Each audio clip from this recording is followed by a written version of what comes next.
जिसके कारण हमारे जीवन में क्षण मात्र का भी सुख उपलब्ध हो जाए, वो जब जब दिखाई पड़े ना तो दोनों हथवा जोड़कर उसको थैंक यू बोलना चाहिए, धन्यवाद करना चाहिए। आज की कथा यहीं से प्रारंभ होती है। श्री चक्रवर्ती जी महाराज जब विश्वामित्र जी राम लक्ष्मण जी को मांगने आए थे तो मना कर दिए, नहीं दूंगा।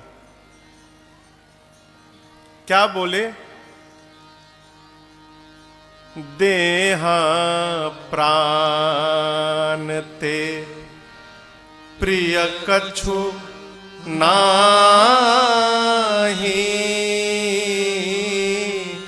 सो मुनि देव निमिष एक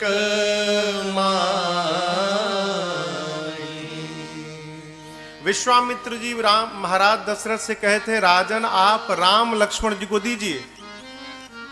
बोले राम लक्ष्मण पहले ये सुनिए, शरीर से प्रिय कुछ नहीं होता है, प्राण से प्रिय। विश्वामित्र जी आप यदि प्राण मांगे होते ना, निमिष मात्र का विलंब नहीं करता, ये दशरथ अभी आपको अपना प्राण निकाल कर रख देता, मैं प्राण दे देता। यद्यपि चारों पुत्र मुझे प्राण के समान ही प्रिय हैं, लेकिन आपसे कहूं राम देत नहीं बनई गोसाई, राम को नहीं दिया जा रहा है। विश्वामित्र जी मन ही मन विचार किए थे, यदि राम को देंगे नहीं तो मिथिला में धनुषवा के तुड़ी। यज्ञ की रक्षा करना तो एक केंद्र में, एक मार्ग में एक माध्यम बनाया गया है। हेतु क्या है? राम जी को अयोध्या से निकालकर मिथिला तक पहुंचा देना। यहां पर गुरुदेव भगवान वशिष्ठ जी ने अनेक प्रकार से महाराज को समझाया। तब दशरथ जी ने राम लक्ष्मण जी को विश्वामित्र जी के साथ विदा किया। आज दशरथ जी सोचते हैं, यदि विश्वामित्र जी मेरे बच्चों को लेकर मिथिला न आए होते तो आज दशरथ के जीवन में यह सौभाग्य कदापि उपस्थित नहीं हुआ होता। अस्तु महाराज दशरथ जैसे विश्वामित्र जी को देखते हैं, बाबा कहते हैं, बार बार कौशिक चरण शीस नाई कह राव,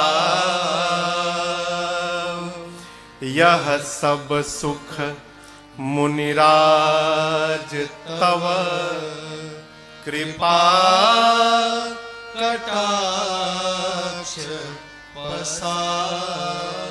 बार बार श्री चक्रवर्ती जी महाराज विश्वामित्र जी के चरणों में दंडवत करते हैं बार बार, और प्रणाम करके कहते हैं, गुरुदेव आपने कृपा न की होती ना तो आज दशरथ के जीवन में ये सुख की घड़ी नहीं आई होती। आपकी बड़ी करुणा प्रभु मेरे पर। ये सीखने योग्य व्यवहार है। हम बार बार कथाओं में एक बात आती है और आपसे सविनय निवेदन करते हैं, घर में परिवार में जिसके कारण हमारा मन भगवान की ओर बढ़ रहा है, वो जब जब दिखाई पड़े ना, दोनों हाथ जोड़कर प्रणाम करिए और उसको सब प्रकार से धन्यवाद करिए। आपकी बड़ी कृपा मेरे पर, आप ना होते तो हम कहां पहुंचे होते।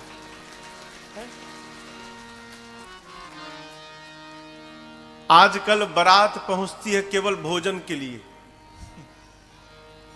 बारात पहुंची कि ना, का बनल बा हो भोजन में। अखैर मिथिला तो स्वागत में अद्भुत है, ये है। हम ये नहीं समझ पाते यहां के लोग भोजन का एस्टिमेट कैसे निकालते हैं। जब एक आदमी 350 रसगुल्ला खा सकता है,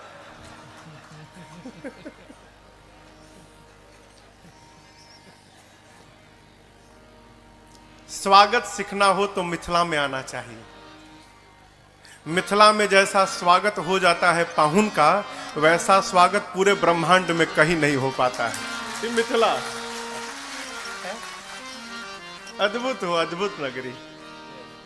आप दर्शन करिए, बारात विवाह के 15 दिन पहले आई थी, विवाह पूर्ण भया, अब तो बारात को जाना चाहिए।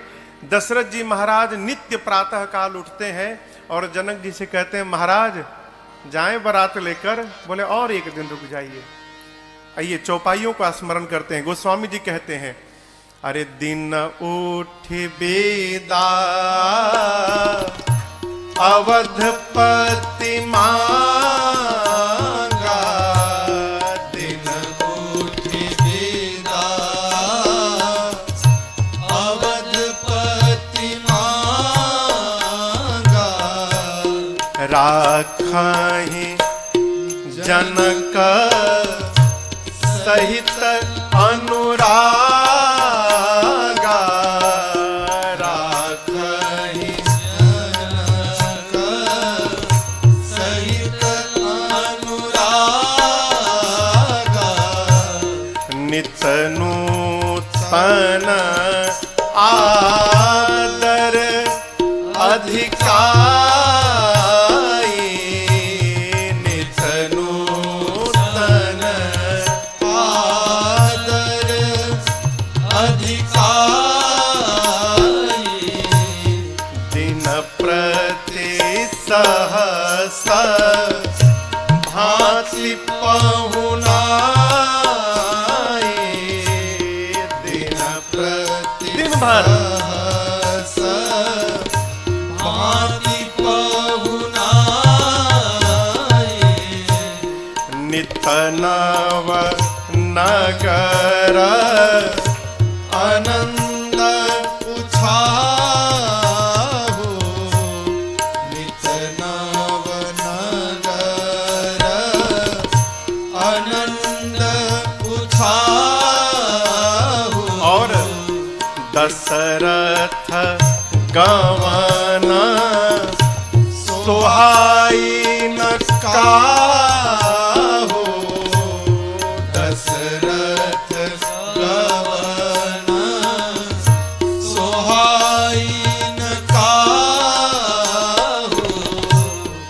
बहुत दिवस बीते एहि भांति, बहुत दिवस बीते एहि भांति, जनु स्नेह रज बंधे बराती,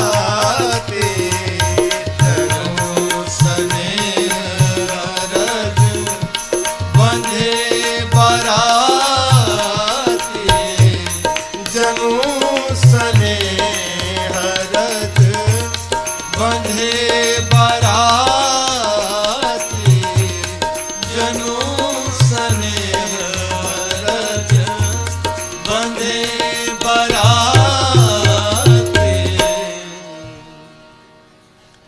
नित्य प्रातः काल उठने के बाद श्री चक्रवर्ती जी महाराज जनक जी से कहते हैं, विदेह राज महाराज जनक आज्ञा हो तो हम बारात लेकर जाएं। जनक जी और रोक लेते थे उस दिन, कैसे? सहित अनुरागा, अनुराग से। कल की कथा की, परसों की कथा में एक बात आई थी, भगवान कैसे मिलते हैं? अनुराग से। जिस अनुराग से भगवान प्राप्त होते हैं, जनक जी महाराज उसी अनुराग से भगवान ही नहीं पूरे बरातियों को रोक लेते। अरे जब अनुराग से भगवाने रुक जा रहे हैं तो बरातियों की क्या गिनती है? ये अनुराग दिखाई कैसे पड़ रहा है? व्यवहार से। आपको एक बात बतावें, जैसा हमारा विचार रहता है ना, वैसा ही हमारा व्यवहार बनता है। जो यहां चलेगा वही व्यवहार में दिखाई पड़ेगा, और जैसा हमारा व्यवहार होता है समाज में, वैसा ही हमारा व्यक्तित्व निकल कर आता है। ये चैन है, कड़ी है, एक दूसरे से जुड़ी, पृथक नहीं हो सकता। व्यवहार कैसा है जनक जी का? नित नूतन आदर अधिकार। जो स्वागत की विधि है रोज बदल रही है, नित्य नवीन स्वागत। हमारा व्यवहार बताता है हो हम सामने वाले को किस भाव से रोकना चाहते हैं। मुख तो बोलता है एक दिन आप और रुक जाते ना तो बड़ा आनंद आता, भीतर कब भागेंगे यहां से, लेकिन ये छिप नहीं सकता। जनक जी महाराज इतना आदर करते हैं ना हो, बारातियों का जाने का भी मन नहीं करता। कई दिन बीते, महापुरुषों ने अलग अलग गणना बताई है। कई कहते हैं कई महीने रहे, कुछ कहते हैं 15 दिन रहे। जो भी हो, यहां पर बहुत दिवस कहा गोस्वामी जी ने, बहुत दिन बीते। तब एक दिन विश्वामित्र जी, गुरुदेव भगवान वशिष्ठ जी, सतानंद जी, सभी महापुरुषों ने मिलकर जनक जी से कहा, महाराज बहुत भया, अब आप दशरथ जी को बारात के साथ विदा करिए यहां से। जनक जी महाराज ने मंत्रियों को बुलाकर कहा कि रनिवास में सूचना भिजवाइए, अब बेटियों को विदा के लिए तैयार किया जाए। आपको बतावें, ये बात मिथिला में आग की भांति फैल गई। लोग घरों से बाहर निकलकर दौड़ दौड़ कर एक दूसरे से पूछने लगे, है तुमने सुना है क्या सत्य में दशरथ जी बारात लेकर चले जाएंगे अब? तो कहते हैं मैंने भी सुना।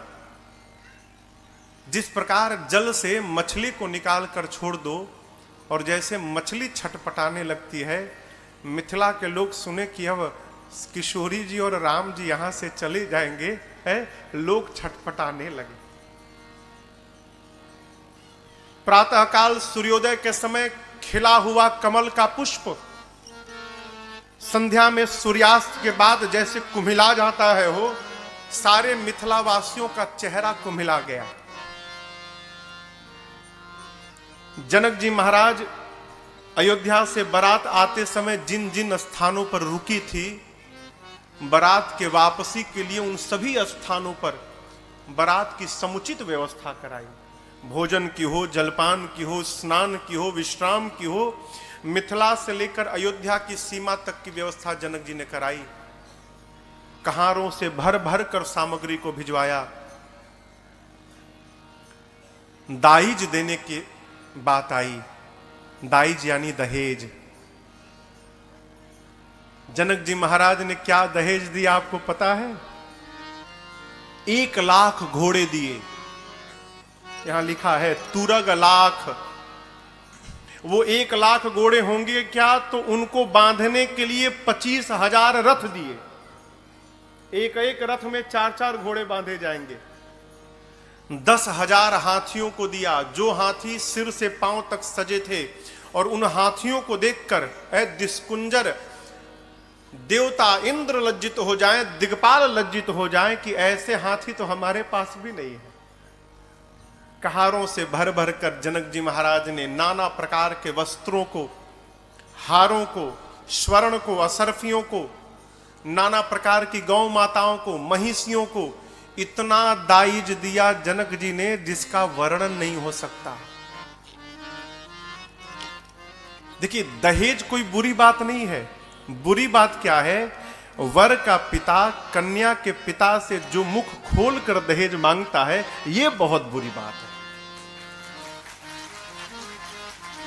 क्षमा करिएगा, मुझे पता चला है, मुझे लोग बताते हैं कि महाराज मिथिला में लोग दहेज लेकर ना लड़की वाले को मार डालते हैं। क्या आप सब बेहतर जानते होंगे मेरे से, लेकिन आपसे प्रार्थना करूं माई बाप, एक सूत्र सदैव याद रखिएगा, जीवन में आराम से कुछ नहीं प्राप्त होना चाहिए। जो धन आराम से प्राप्त हो जाता है ना, वो बहुत कुछ लेकर जाता है। पता कब चलता है? जब पास का भी समाप्त हो जाता है, तब पता चलता है वो मैंने गलत व्यवहार कर दिया है। जो सुख अपनी कमाई से प्राप्त हो सकता है, वो प्राप्त हुए धन से जीवन में कभी सुखी होने वाला नहीं है, कदापि नहीं होने वाला।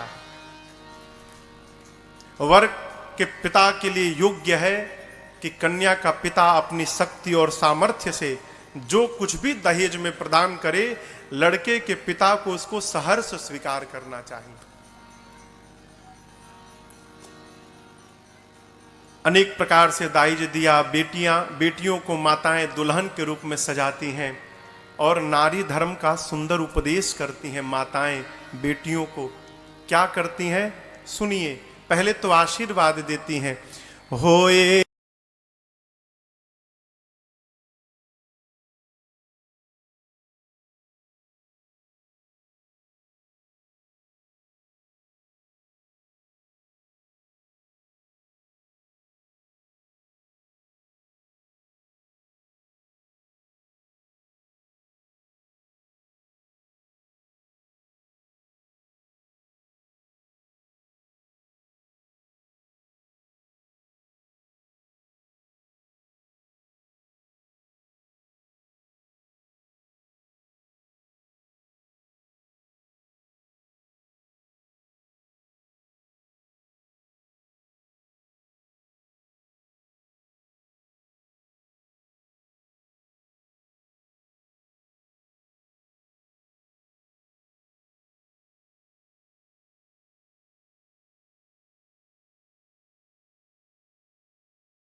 बहुरी बहुरी भेटहि महतारी, बहुरी बहुरी भेटहि महतारी,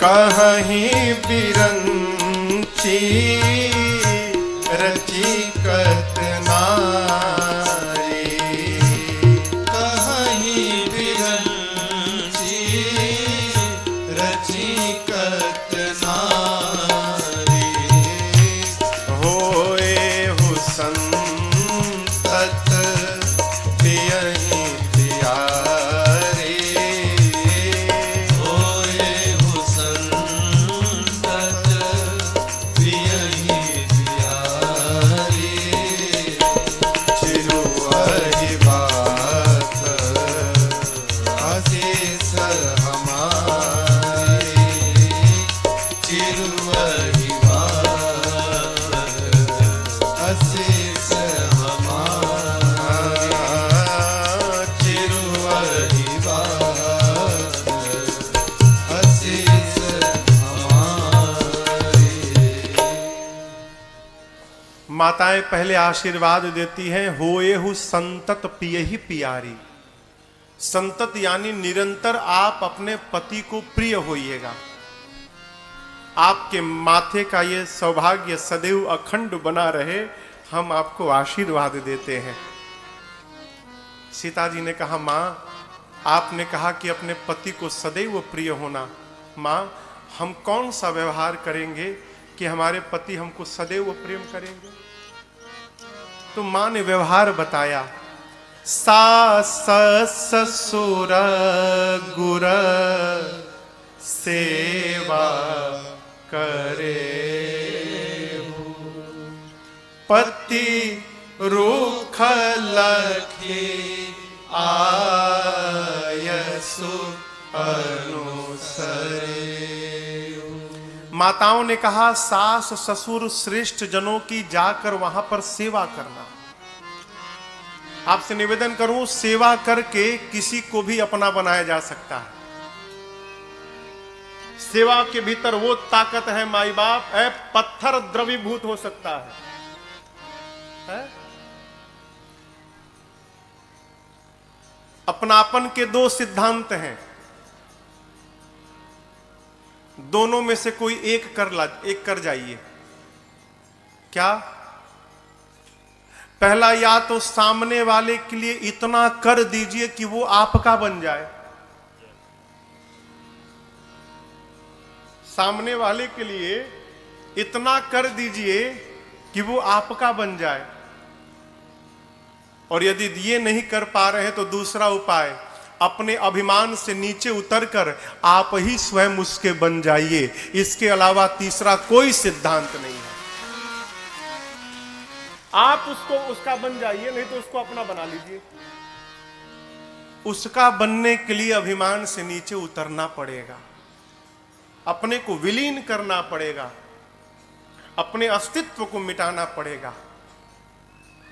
दूध देखे हैं ना, दूध, हाँ, दूध के भीतर जब पानी जाता है ना तो फिर पानी पानी नहीं रहता है, दूध बन जाता है।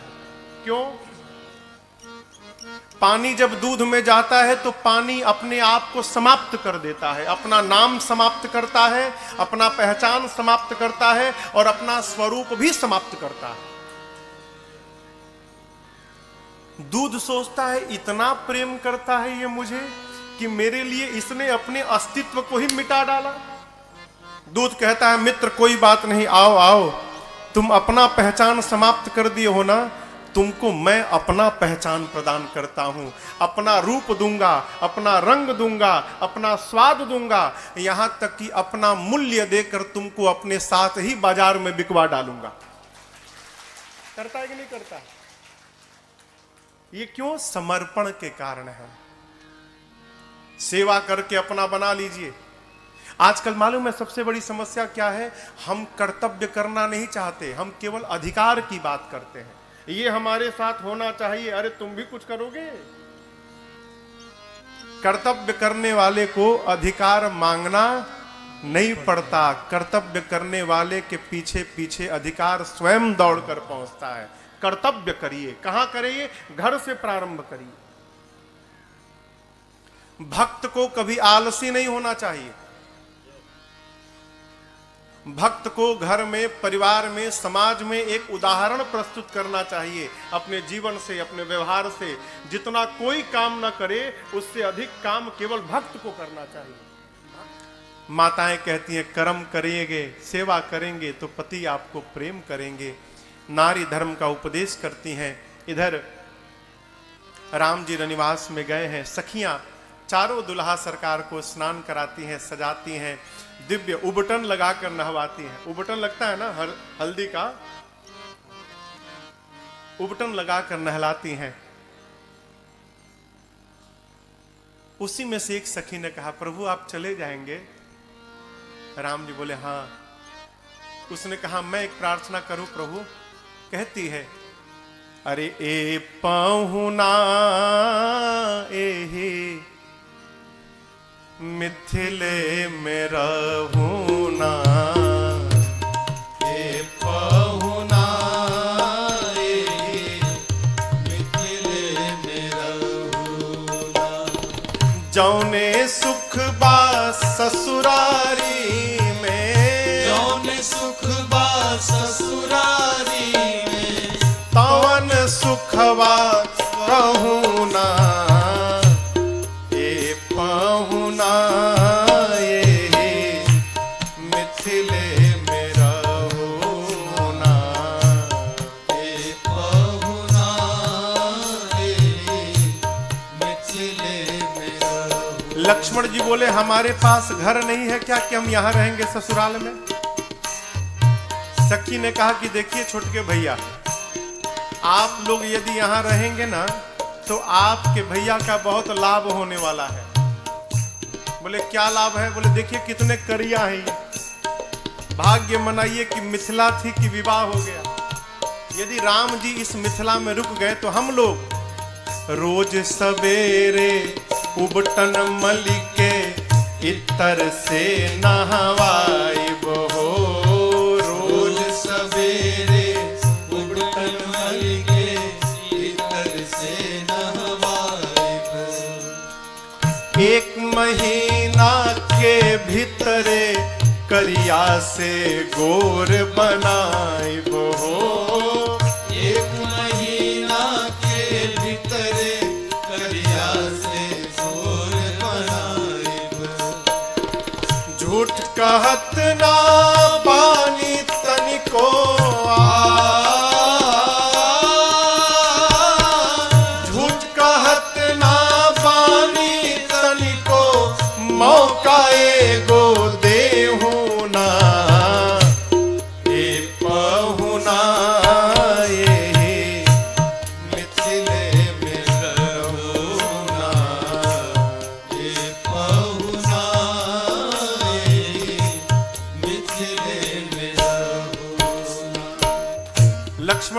तो भैया का लाभ, हमार लाभ, हम तो पहले से गोरे हैं, हमको कितना गोरा बनाओगी? बोली आपका भी लाभ है। नित्य नवीन मन भावन व्यंजन, पर सब कंचन थारी हो। नित्य नवीन मन भावन व्यंजन, पर सब कंचन थारी। स्वाद भूख बढ़ी जाई, सुनी साली सरहज के गारी हो। स्वाद भूख बढ़ जाई, सुन सारी सरहज के गारी। बीच बीच में करब चिरौरिया, बीच बीच में करब चिरौरी, और कुछ लेहू ना ए पहुना। मिथिले में रहुना, एक पहुना, मिथिले में रहुना। लक्ष्मण जी बोले राम जी से, भैया हमारी सेटिंग हो गई है,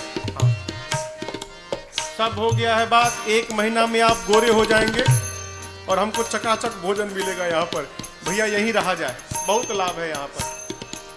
भरत जी जाकर सखियों से बोले इधर सुनो, 4 भाई हैं, उन दोनों का लाभ हो गया, हम भी तो पाहुन हैं, हमारा क्या लाभ है? बोली आपका भी लाभ है। कमला बिमला दूधमती में, झिझरी रोज खिलाई बहो। कमला बिमला दूधमती में, झिझरी रोज खिलाए बहो।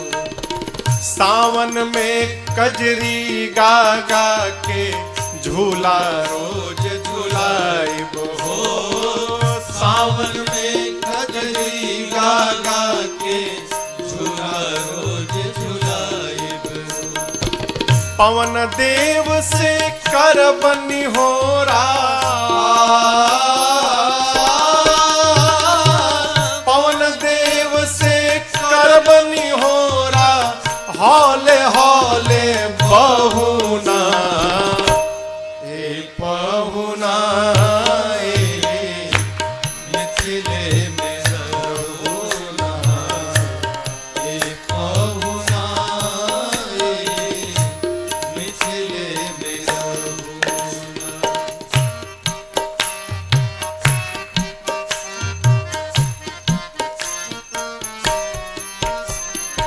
हमर निहोरा रघुनंदन से, मानिया ना मानी, मानिया ना मानी, अरे मानी। मानिया ना मानी।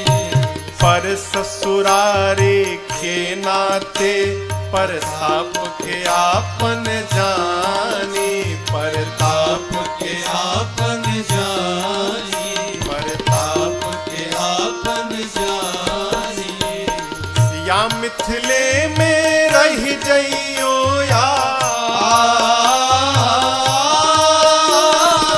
या मिथिले में रह जइयो, या संग अपने रख ले हो ना ए पहुना, मिथिले में रहुना, ए पहुना, मिथिले में रहुना।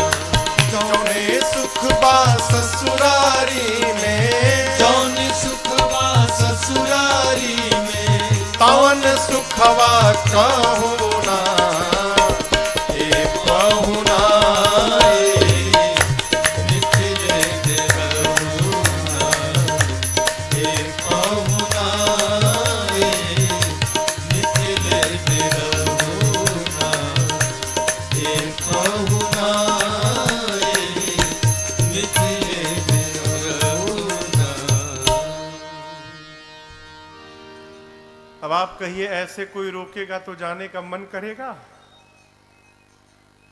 सखियां प्रार्थना करती हैं, परंतु मेरे प्रभु समय को समझकर अपनी सासू मैया मां सुनैना से कहते हैं, मां मेरे पिताजी बारात लेकर अब वापस अयोध्या जाना चाहते हैं। आपसे विदा लेने के लिए पिताजी ने मुझे आपके पास भेजा है। मां, सीता तो आपकी बेटी है, मैं आपका दामाद हूं, लेकिन ये राम एक प्रार्थना करने आपके पास आया है। आप राम को दामाद समझकर प्रेम मत करिएगा, आप राम को अपना बालक समझकर मां प्रेम करिएगा। ये मेरी आपसे प्रार्थना है। मेरे प्रभु की इन बातों को सुनकर ना सुनैना मैया विह्वल हो गई। सीता मैया को सुनैना जी हृदय से लगाती हैं और सीता जी के हाथ को सुनैना मैया राम जी के हाथ में सौंपते हुए कहती हैं, करि बिनय सिया राम ही समर्पी, जोरि कर पुनि पुनि कहे, भल जाऊं तात सुजान तुम, कहूँ विदित गति सबकी अहें, परिवार पुरजन मोहिरा, परिवार पुरजन मोहिरा, राजहि प्राण प्रिय सिय जानबी, तुलसी सहेल सनेह लखी, निज की करी करिमानिबे, तुलसी सहेल सनेह लखी, निज की करी करिमानिबे, तुलसी सहेल सनेह लखी। सुनैना जी ने सीता जी को हृदय से लगाया और राम जी के हाथ में मेरी मां का हाथ सौंपते हुए सुनैना जी कहती हैं, राम मैं आपके स्वभाव पर राम बलि बलि जा रही हूं। हैं? कहती हैं, आप सब जानते हैं, आप मेरे मन की भी जानते हैं, आप महाराज के भी मन की जानते हैं, आप परिवार के भी मन की जानते हैं। आप ये जानते हैं राम कि हम अपने बेटियों को प्राण के समान प्रेम करते हैं। राम, मेरी बेटियां अभी अबोध हैं, इनसे कोई अपराध हो जाए ना तो आप ये समझिएगा कि ये अपराध इनकी मां सुनैना के द्वारा हो गया है और आप मेरी बेटियों को राम क्षमा करते रहिएगा। आप इनको अपनी चरणों की सेविका मानकर रखिएगा। राम, मेरे प्रभु सुने बारंबार अपनी सासू मैया को प्रणाम करते। ये मेरे प्रभु से सीखने योग्य बात है, चरित्र है। कई लोग ससुराल में जाकर घर में भले 0 वाट का बल्ब रहे, लेकिन ससुराल में पहुंचते 1000 वाट का हैलोजन हो जाते हैं। एक हमसे महापुरुष मिले, कहे महाराज दामाद का मतलब समझते हैं क्या है? उनका नहीं मालूम। जिसको देखने के बाद सास ससुर का दम निकलने लगे वो दामाद, जिसको देखकर दम फूल जाए।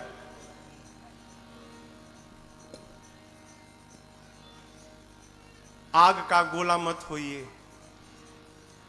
क्यों? आग का गोला जहां जाता है केवल तबाही ही तबाही करता है। बनना है तो चंद्रमा की शीतलता के समान बनिए।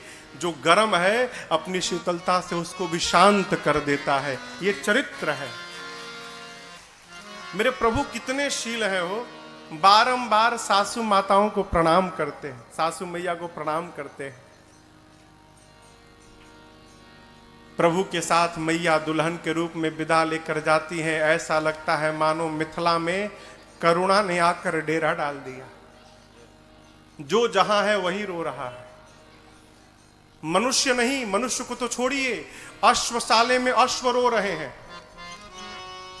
गौशाले में गौ माताएं रो रही हैं। सोने के पिंजड़े में मेरी माँ तोता मैना को पाल के रखी थी। तोता मैना ने सीता जी को जाते देखा है, तड़पने लगे। तोता मैना बार बार कहते मुझे सोने के पिंजड़े में नहीं रहना, मुझे तो अपने किशोरी के चरणों में रहना है, मुझे तुरंत यहां से बाहर निकाला जाए। अब आप कल्पना करिए, जिसके वियोग में जीव जंतुओं की ये गति है, वहां पर जो मनुष्य होंगे उनकी क्या दशा भई होगी। आज जनक जी महाराज वैरागी कहे जाते थे, आज अपना सारा वैराग्य भूल गए। जिस बेटी को महाराज जनक ने गोद में खिलाया था, हो सीता जी के आने के बाद जनक जी समझ गए थे, ये मेरी बेटी मेरी भक्ति है जीवन की, और ये भक्ति मेरे पास आई है, तो इसी भक्ति के कारण मुझे एक दिन भगवान का दर्शन प्राप्त होगा। और भया भी, सीता मैया के कारण ही जनक जी को भगवान का दर्शन भया। जनक जी आज बिलख बिलख के रो रहे हैं कि जिस भक्ति ने मुझे भगवान का दर्शन कराया, मेरे जीवन की वो भक्ति मुझे छोड़कर आज जा रही है, अब मैं किसके सहारे यहां पर रहूंगा। महाराज बहुत रोए। सचिव लोग संभालते हैं, महाराज धीरज रखिए। 4 सुंदर पालकियों को मंगाकर महाराज ने बेटियों को हृदय से लगाकर पालकी पर बिठाया है। इधर श्री चक्रवर्ती जी महाराज ब्राह्मणों को बुलाकर दान देते हैं, याचकों को संतुष्ट करते हैं, और गौरी गणपति भगवान का स्मरण करके बारात को लेकर मिथिला से अयोध्या की ओर बढ़ते हैं। जनक जी कुछ दूर बारात को पहुंचाने गए। बार बार दशरथ जी के विदा करने के बाद भी जनक जी लौट कर नहीं आते, बारात के साथ ही जा रहे हैं। थोड़ी दूर जाने के बाद दशरथ जी महाराज अपने रथ से नीचे उतरे, जनक जी भी उतर गए। जनक जी महाराज दोनों हाथ जोड़कर कहते हैं, हे चक्रवर्ती जी, करौ कवन विधि विनय बनाई, महाराज मोहि दीन्हा बढ़ाई। जनक जी कहते हैं, दशरथ जी मैं कोई बनावटी बात नहीं कर रहा हूं, मैं आपकी किस प्रकार से आपको धन्यवाद दूं। महाराज आज आपने मेरे साथ संबंध जोड़कर ना इस छोटे से जनक को भी आपने 7वें आसमान पर बिठा दिया है। आपके साथ संबंध होने के कारण मैं भी बड़ा बात बन गया। दशरथ जी कहते हैं, महाराज जनक आप उल्टी बात कर रहे हैं। आपने अपनी बेटियों को दिया है और मैंने आपकी बेटियों को लिया है, और जगत जानता है कि सदैव लेने वाले से बड़ा देने वाला रहता है। महाराज मैं बड़ा नहीं हूं, आप बड़े हैं क्योंकि आपने दिया है। बड़ा देता है ना, यही बड़प्पन है। कोई भी व्यक्ति धन से बड़ा नहीं होता, अपने विचार से बड़ा होता है। बड़ा कौन है? माई बाप। जो सबके भीतर बड़प्पन का दर्शन करता है वो बड़ा आदमी है। जो किसी को भी अपने से छोटा नहीं मानता वो बड़ा आदमी है। मुझे एक बात सदैव स्मरण में मेरे बनी रहती है। मेरे महाराज ने मुझे एक दिन बात कही थी, लाला जीवन में कभी किसी को छोटा मत समझना। क्यों? क्योंकि छोटे से बीज के भीतर एक विशाल बरगद का वृक्ष छिपा हुआ रहता है। न जाने कब वो अंकुरित हो जाए और विशाल रूप धारण कर ले। उसी प्रकार कौन सा मनुष्य कब किस स्थान पर पहुंच जाए कोई जानने वाला नहीं है। बड़ा कौन? जिसके पास छोटा भी पहुंचकर बड़ा बन जाए वो बड़ा आदमी है। छोटा पहुंच के बड़ा बन जाए। दोनों परस्पर एक दूसरे को बड़ाई दे रहे हैं। राम जी चारों भाई, तीनों भाइयों के साथ अपने ससुर जी को प्रणाम करते हैं। यहां एक बड़ी अद्भुत घटना घटी। जब राम जी प्रणाम कर लिए ना, जनक जी ने आशीर्वाद दे दिया, तब जनक जी महाराज ने राम जी से कहा, राम जी समाज की दृष्टि में आप मेरे दामाद हैं, मैं आपको आशीर्वाद देता हूं, लेकिन आज मैं अपने दामाद से बात नहीं कर रहा हूं राम जी। आज जनक अपने भगवान के सामने खड़ा है और मैं अपने भगवान से बात करना चाहता हूं। राम जी बोले, बोलिए। जनक जी ने कहा, प्रभु मैं आपसे कुछ मांगूंगा तो आप मुझे देंगे नाथ? मैं अपने दामाद से नहीं मांग रहा हूं, मैं अपने भगवान से मांगना चाहता हूं। राम जी बोले, यदि भगवान मान के मांग रहे तो जरूर दूंगा, मांगिए क्या चाहिए। जनक जी कहते, प्रभु मैं बारंबार आपसे केवल यही मांगता हूं नाथ, एक आशीर्वाद मुझे दे दीजिए। इस जनक का मन आज के बाद आपके चरणों को छोड़कर प्रभु कहीं न भटके, मेरा मन आपके चरणों में ही लगा रहे, इसके अलावा मुझे आपसे कुछ नहीं चाहिए। प्रभु ने आशीर्वाद दिया और श्री चक्रवर्ती जी महाराज बारात को लेकर मिथिला से वापस श्री धाम अयोध्या पहुंचे।